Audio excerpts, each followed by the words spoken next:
बहुत पुराने समय की बात है। हिमालय की तराई में बसे एक छोटे से गांव सुखपुर में एक किसान रामदीन अपने बेटे राजू के साथ रहता था।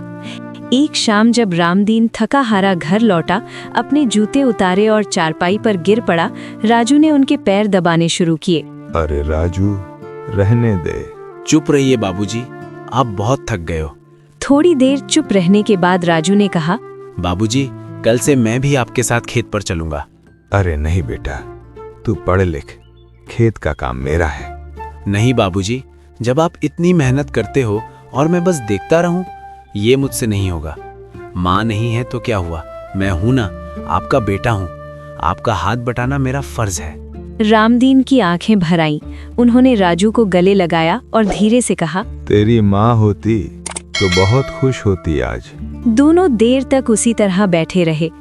घर के बाहर रात के तारे चमक रहे थे और हवा में मिट्टी की खुशबू थी। अगली सुबह सूरज निकलने से पहले ही राजू और रामदीन खेत की तरफ चल दिए। रास्ते में गांव के दूसरे किसान भी मुस्कुराते हुए अपने हल और बीज लिए खेतों की ओर जा रहे थे। बाबूजी, ये गांव कितना अच्छा है। हाँ बेटा, जब तक इन खेतों में मेहनत होती रहेगी, ये गांव हरा भरा रहेगा। खेत पर पहुंचकर राजू ने पूरी ताकत लगा दी। वह पिता से हल चलाना और बीज बोना सीखने लगा।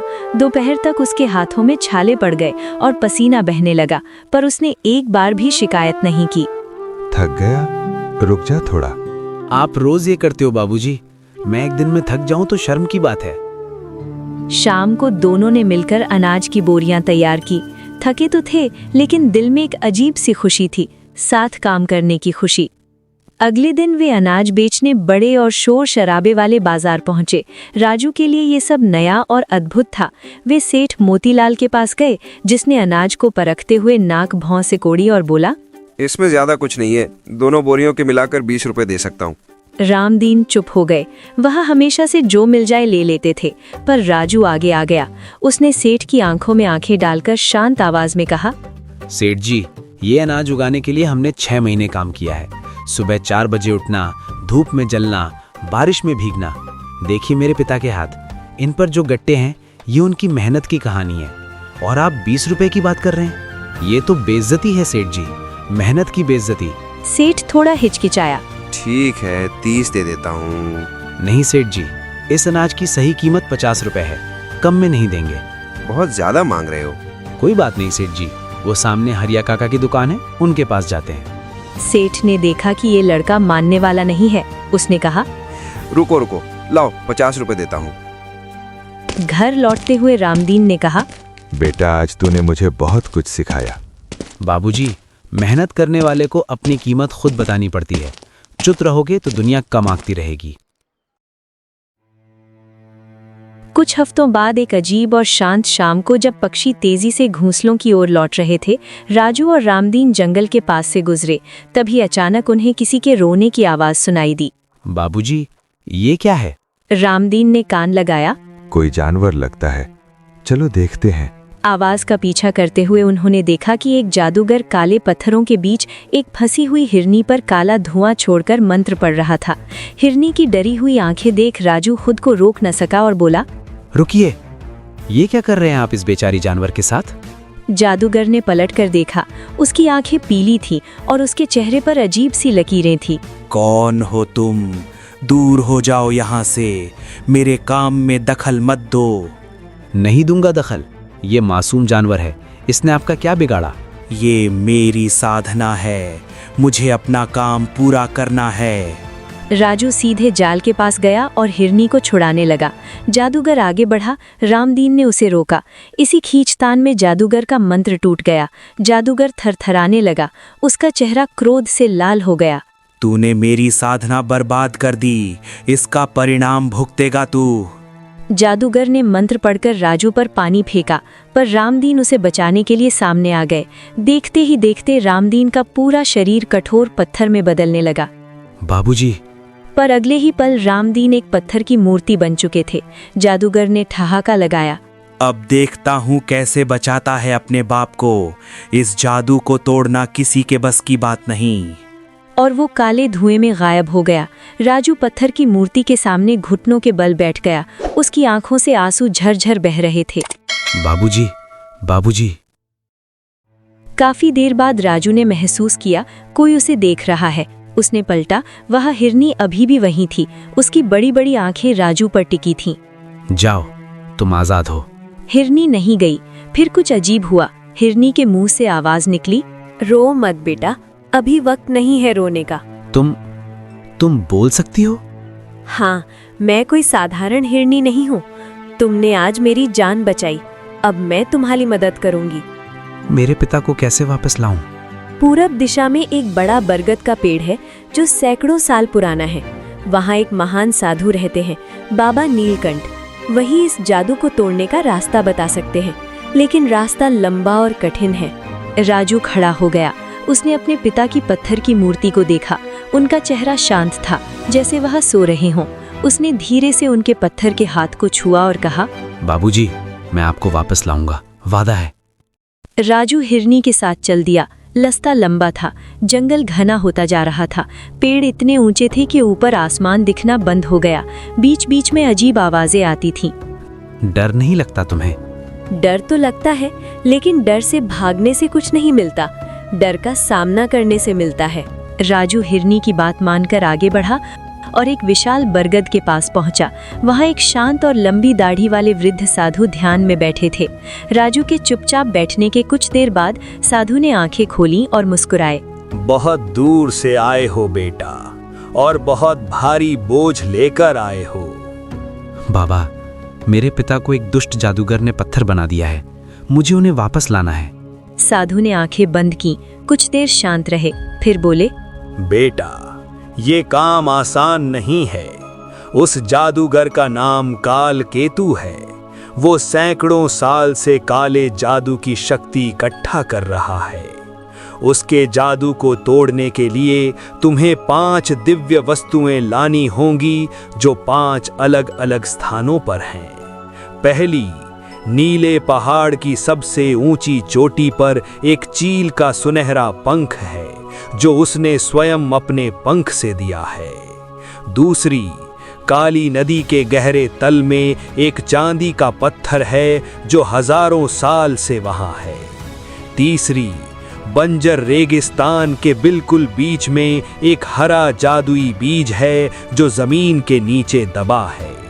चौथी, काली गुफा के एकदम अंत में एक जलता हुआ दीपक है, जो बिना तेल के जलता है।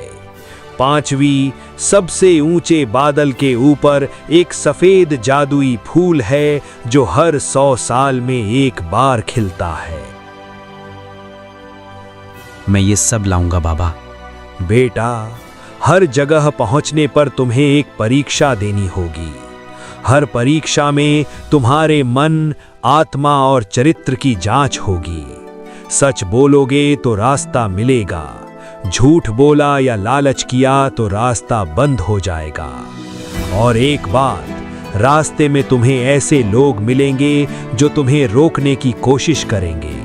ऐसी चीजें दिखेंगी जो तुम्हें भटकाने की कोशिश करेंगी। याद रखो, जब सब कुछ डराए तब अपने दिल की सुनो। आशीर्वाद दीजिए बाबा। जाओ, तुम्हारी माँ की आत्मा तुम्हारे साथ है। राजू और हिरनी उत्तर दिशा में चल पड़े। 3 दिन की यात्रा के बाद नीला पहाड़ दिखा। ये पहाड़ इतना ऊंचा था कि उसकी चोटी बादलों में छुपी थी। पहाड़ की चट्टानें नीली थीं, जैसे किसी ने उन पर नीला रंग पोत दिया हो। मैं यहाँ रुकूंगी, पहाड़ तुम्हें अकेले चढ़ना होगा। ऊपर का रास्ता बेहद कठिन और पथरीला था, लेकिन राजू बिना रुके चढ़ता गया। घंटों की मेहनत और लहूलुहान हाथों के बावजूद बाबूजी की याद ने उसे रुकने नहीं दिया। आखिरकार वह चोटी पर पहुंचा, जहां सुनहरे पंखों वाली एक विशाल चील बैठी थी।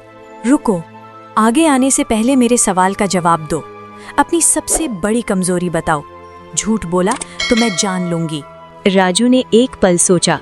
आसान था झूठ बोलना, पर उसने सच कहा। मैं कभी कभी बहुत डर जाता हूँ। जब मुझे नहीं पता होता कि आगे क्या होगा, तो मेरे हाथ पैर कांपने लगते हैं। कभी कभी खुद पर भरोसा उठ जाता है। ये मेरी कमजोरी है। और अभी भी डर लग रहा है? हाँ, बहुत डर लग रहा है। लेकिन अपने पिता के लिए इस डर से बड़ा बनने की कोशिश कर रहा हूँ। चील ने अपना एक सुनहरा पंख निकाला और राजू के सामने रख दिया। जो इंसान अपनी कमजोरी को जानता और फिर भी आगे बढ़ता है, वही सच्चा बहादुर है। जो डरता नहीं वो बहादुर नहीं, जो डर कर भी चलता है वो बहादुर है। राजू ने पंख उठाया, उसके हाथ में सोने जैसी गर्माहट आ गई। नीचे उतरते वक्त राजू सोचता रहा, ये बात मुझे पहले किसने नहीं बताई। 2 दिन बाद राजू एक अजीब और काली नदी के किनारे पहुंचा, जिसके पानी में कुछ दिखाई नहीं देता था। किनारे पर एक विशाल मगरमच्छ लेटा था, जिसने राजू को देख एक आंख खोली। नदी में उतरना है? हाँ। तो पहले मेरे सवाल का जवाब दो। अगर तुम्हें आज अचानक बहुत सारा धन मिल जाए, ढेर सारा सोना, चांदी, हीरे, तो तुम क्या करोगे? पहला काम तो यही होगा कि अपने पिता को वापस लाऊं। उसके बाद हमारे गांव में कई बच्चे हैं जो स्कूल नहीं जा सकते क्योंकि उनके माँ बाप के पास पैसे नहीं हैं। उनके लिए एक पाठशाला बनाऊंगा।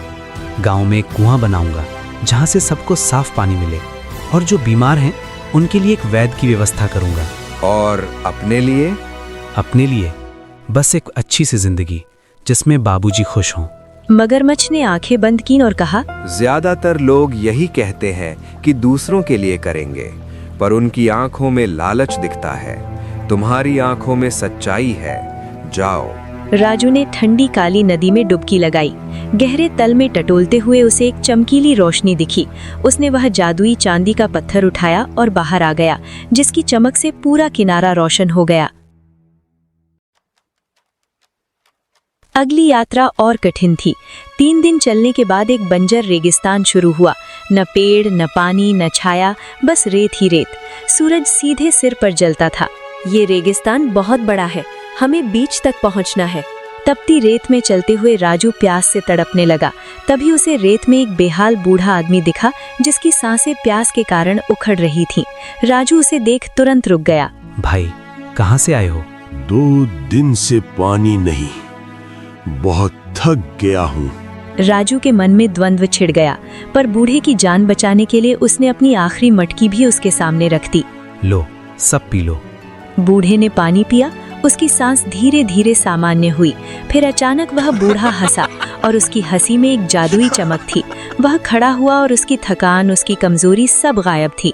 बेटा, मैं एक साधारण बूढ़ा नहीं था, मैं तुम्हारी परीक्षा ले रहा था। तुमने अपने लिए जरूरी चीज दूसरे को दे दी बिना सोचे। यही सच्ची दयालुता है। ये लो, और ये भी जानो, जो इंसान दूसरे के दर्द को अपना समझे वही असली इंसान है। उसने अपनी मुट्ठी खोली। उसमें एक चमकीला हरा बीज था। बीज लेकर राजू आगे बढ़ा। अब उसे प्यास नहीं लग रही थी, जैसे उस नेकी ने उसकी थकान मिटा दी हो। रेगिस्तान के बाद एक पहाड़ी इलाका आया। वहाँ एक गुफा थी, एकदम काली, जैसे उसमें कोई रोशनी कभी गई ही ना हो। ये गुफा बहुत खतरनाक है। अंदर भूत प्रेत नहीं है, लेकिन तुम्हारे अपने डर हैं। ये गुफा तुम्हारे मन की तरह है। जितना डरोगे उतना अंधेरा बढ़ेगा। मतलब ये कि इस गुफा में तुम्हें वही दिखेगा जिससे तुम सबसे ज्यादा डरते हो। राजू गहरी सांस लेकर गुफा के गहरे अंधेरे में बढ़ चला। तभी हवा में डरावनी आवाजें गूंजने लगी, जो उसे पीछे हटने और हार मानने के लिए उकसा रही थी। तभी उसे अंधेरे में अपने पिता की वही पत्थर वाली मूर्ति दिखाई दी। बाबूजी। पिता की बात याद आते ही राजू ने आंखें मूंद लीं। माँ की मुस्कान और पिता की ममता का एहसास करते ही उसके भीतर साहस की ज्योति जल उठी। डर को पीछे छोड़ते हुए वह बढ़ता गया और आखिर में उसे वह चमत्कारी बिना तेल बाती वाला दीपक मिल गया, जिसे उठाते ही पूरी गुफा रोशनी से जगमगा उठी। अब तक राजू बहुत थक चुका था। 4 वस्तुएं मिल चुकी थीं। अब आखिरी थी बादलों के ऊपर का सफेद फूल। देखो, राजू बादलों को छूने वाले एक विशाल पेड़ पर चढ़ने लगा। घंटों की थकान के बाद जब वह चोटी पर पहुंचा तो वहां नीले आसमान और सफेद बादलों के बीच एक शांत देवदूत खड़ा था। राजू को देखते ही देवदूत ने अपनी आंखें खोली। तुमने लंबा सफर किया है। एक आखिरी सवाल, अगर तुम्हें एक वरदान मिले, या तो तुम खुद हमेशा के लिए अमर हो जाओ या अपने पिता को वापस पाओ, क्या चुनोगे? राजू के मन में एक पल के लिए अमरता का लालच आया, पर वह बस एक पल था। उसने कहा, मेरे पिता, 1000 बार मेरे पिता। क्यों? अमर होना तो बहुत बड़ी चीज है। अमरता से क्या मिलेगा? सब मर जाएंगे, बाबूजी, मेरे दोस्त, मेरा गांव, और मैं अकेला जीता रहूंगा। ये जीना नहीं, ये सजा होगी। जिंदगी का मतलब अपनों के साथ है।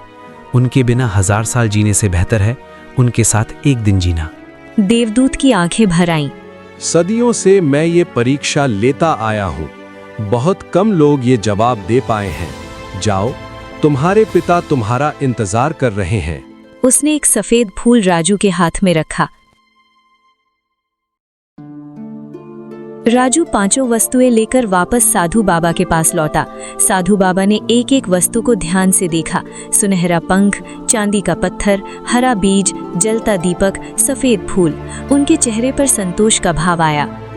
बेटा, तुमने जो किया वो बहुत बड़ा है। ये सिर्फ 5 वस्तुएं नहीं हैं। हर वस्तु तुम्हारी एक खूबी का प्रतीक है। सुनहरा पंख तुम्हारी ईमानदारी, चांदी का पत्थर तुम्हारा साहस, हरा बीज तुम्हारी दयालुता, जलता दीपक तुम्हारा अटूट विश्वास, सफेद फूल तुम्हारा निस्वार्थ प्रेम। साधु बाबा ने 5 दिव्य वस्तुएं मिट्टी के दिए में रखी और मंत्र पढ़ने लगे। जैसे ही दिए से सुनहरी रोशनी तेज हुई, अचानक दुष्ट जादूगर कालकेतु वहां प्रकट हो गया। नहीं, ये नहीं होने दूंगा। वह आगे बढ़ा, पर उस रोशनी ने उसे रोक दिया। जितना वह आगे बढ़ने की कोशिश करता, उतनी तेज रोशनी होती। जादूगर चीखा, ये नहीं हो सकता, मेरा जादू। और एक तेज चमक के साथ जादूगर का काला जादू टूट गया। वह धुएं में मिल गया हमेशा के लिए। उसी क्षण पत्थर की मूर्ति सुनहरी रोशनी से भर गई। धीरे धीरे रामदीन का शरीर फिर से जीवित हो उठा और उनकी आंखें खुल गईं। राजू खुशी से दौड़कर अपने पिता के गले लग गया। बाबूजी, बाबूजी। राजू बेटा। दोनों काफी देर तक बस एक दूसरे से लिपटे रहे। कोई कुछ नहीं बोला, कुछ कहने की जरूरत भी नहीं थी। तभी एक तेज रोशनी फैली और हिरनी की जगह एक सुंदर राजकुमारी प्रकट हुई। उसके लंबे काले बाल और आंखों की गहराई देख राजू और रामदीन दंग रह गए। राजकुमारी ने हाथ जोड़कर कहा, मैं पड़ोसी राज्य की राजकुमारी मृणालिनी हूँ। कई साल पहले कालकेतु ने मुझे शाप दिया था।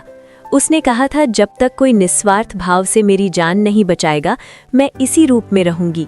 तुम सालों से हिरनी थी? हाँ, बहुत से लोग आए, पर सबने कुछ न कुछ मांगा बदले में। तुमने बिना कुछ सोचे मेरी जान बचाई और फिर पूरी यात्रा में मेरा साथ नहीं छोड़ा। तुम्हारी ईमानदारी, तुम्हारा साहस, तुम्हारी दयालुता, इन सब ने मुझे बहुत प्रभावित किया। क्या तुम मुझसे विवाह करोगे? राजू का चेहरा लाल हो गया। उसने रामदीन की तरफ देखा। ये फैसला तेरा है। मैं एक साधारण किसान का बेटा हूँ। मेरे पास ना महल है, ना धन। महल और धन तो मिल जाते हैं, तुम जैसा इंसान नहीं मिलता। राजू ने हाँ कह दी। तीनों अपने गांव सुखपुर लौटे। जब गांव वालों ने राजकुमारी को देखा तो सब हैरान रह गए। पूरे गांव ने मिलकर राजू और मृणालिनी का विवाह बड़े धूमधाम से मनाया। 7 दिन तक गांव में उत्सव रहा। ढोल बजे, दीप जले, मिठाइयां बांटी गईं। रामदीन का घर फिर से खुशियों से भर गया। विवाह के बाद राजू ने अपने वादे याद किए। गांव में एक पाठशाला बनी जहां हर बच्चा पढ़ सकता था, चाहे उसके माँ बाप के पास पैसे हों या नहीं। एक कुआं बना साफ पानी के लिए। एक वैद्यशाला बनी जहां गरीब मरीजों का मुफ्त इलाज होता था। राजू और मृणालिनी मिलकर गांव की सेवा करते। रामदीन गांव के बड़े बुजुर्गों के साथ बैठते और अनुभव की बातें करते। उस पाठशाला के दरवाजे पर पत्थर पर खुदा था, ईमानदारी, साहस, दयालुता, विश्वास और प्रेम, यही जीवन की असली दौलत है।